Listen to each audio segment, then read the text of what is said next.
একদিকে duplicate voter ধরতে বিএলওদের নতুন নির্দেশিকা নির্বাচন কমিশনের, অন্যদিকে ভোটার তালিকায় কারচুপির অভিযোগে সরব হয়েছেন বিরোধী দলনেতা। তিনি বলছেন, কারচুপির পেছনে আইপ্যাক, বাবার নাম মায়ের নাম পাল্টেছেন, সব ধরা পড়বেন। অনেক বিএলওর ফর্ম ফোরম করেছে আইপ্যাকের লোকজন, এখনো পর্যন্ত 56 লোকের নাম বাদ যাবে বলে বলছে। এক শ্রেণীর বিএলও এই আরোরা বেনিয়ম করেছেন। আধুনিক প্রযুক্তি ব্যবহার করলে ধরা পড়বেই, ধরা পড়লে এদের শুধু চাকরি যাবে না, এদের কঠোর শাস্তি হবে।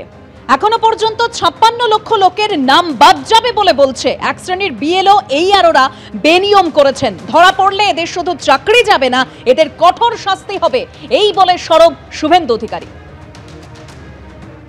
বাবার নাম মায়ের নাম বদলেছেন, ধরা পড়বেন।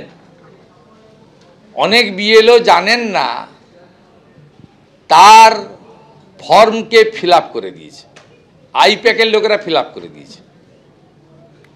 আপনি দেখছেন না, তত্তর করে মৃত এবং শিফটিং অদৃশ্য ভোটারের সংখ্যা বাড়ছে। ইলেকশন কমিশনের যদি সদিচ্ছা থাকে, হাতে নাতে ধরা পড়বে।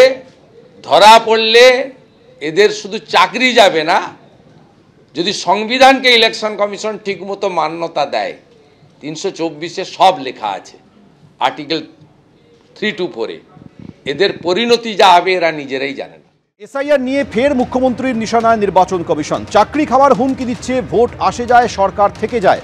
রাত 10টার পরে বিএলওদের হুমকি দেওয়া হচ্ছে, বিডিও এসডিওদের ঘুমোতে দেওয়া হচ্ছে না। এখনো পর্যন্ত 41 জনের মৃত্যু হয়েছে 3 জন বিএলওর। অভিযোগ করে মুখ্যমন্ত্রী আর কি বললেন শুনুন। এই যে এসআইআর আনপ্ল্যান্ড, সার্ভার কাজ করছে না, বিএলওদের রাত 10টার পরে থ্রেট করা হচ্ছে, বিডিওদের ঘুমোতে দেওয়া হচ্ছে না, এসডিওদের ঘুমোতে দেওয়া হচ্ছে না, প্রেশারের ওপর প্রেশার। বাংলায় প্রায় 41 জন মারা গেছে,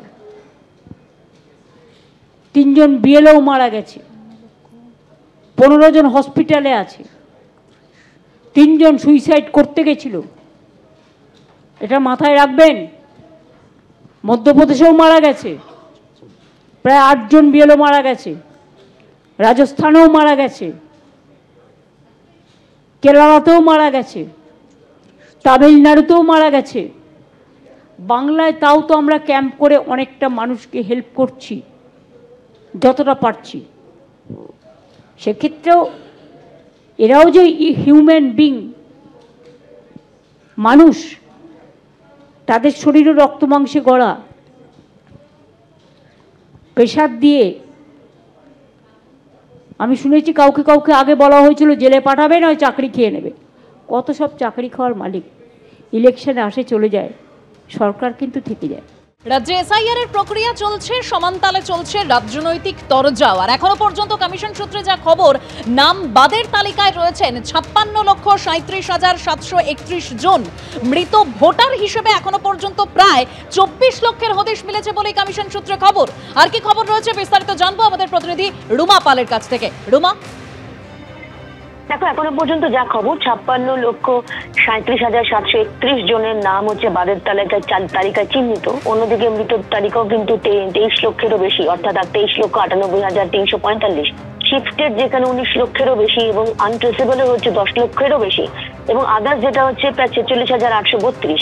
এরকমই যেমন 56 লক্ষ, প্রায় 57 লক্ষের মতো কিন্তু এই সংখ্যা দাঁড়াচ্ছে। এই সংখ্যা কিন্তু আরো বাড়বে। অন্যদিকে আরো একটা বিশেষ গুরুত্বপূর্ণ কথা বলে রাখি, যেটা 2208টা যেটা বুথ ছিল, যেটা কমতে কমতে কিন্তু 7 ঠেকেছিল, এবার কিন্তু সেই বুথ গিয়ে দাঁড়ালো 2টি বুথে, অর্থাৎ শুধুমাত্র হাওড়া এবং পশ্চিম মেদিনীপুরেই কিন্তু এই বুথ রয়েছে। অর্থাৎ সেখানে কোনো মৃত ভোটার নেই, শিফটেড ভোটার নেই, ডুপ্লিকেট ভোটার নেই।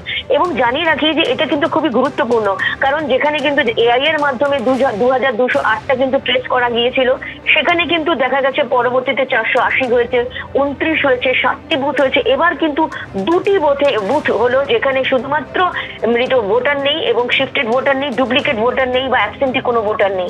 অর্থাৎ বোঝা যাচ্ছে যে এই কটা দিনের মধ্যে কিন্তু নির্বাচন কমিশন যে বলছে যে ভুল ত্রুটিগুলো রয়েছে সেইগুলো কিন্তু সঙ্গে সঙ্গে ঠিক করতে হবে, সেটাই কিন্তু লক্ষ্য করা যাচ্ছে, এমনটা জানা যাচ্ছে।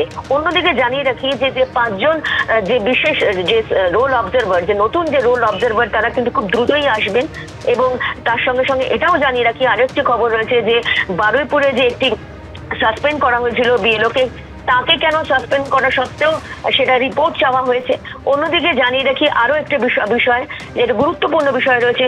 দেখো জানা রাখো, যেগুলো যে রেড লাইট এরিয়া যেগুলো রয়েছে সোনাগাছি এলাকা, সেখানে কিন্তু বিশেষ ক্যাম্প করতে চলেছে নির্বাচন কমিশন।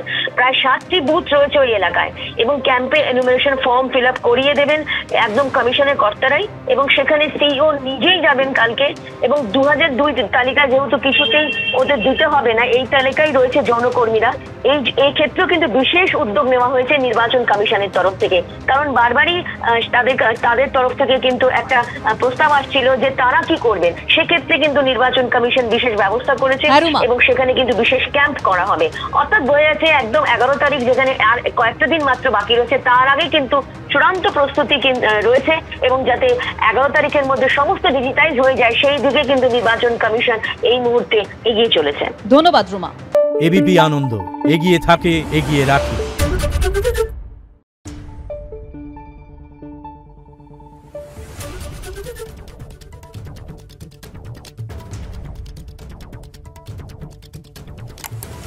Thank you.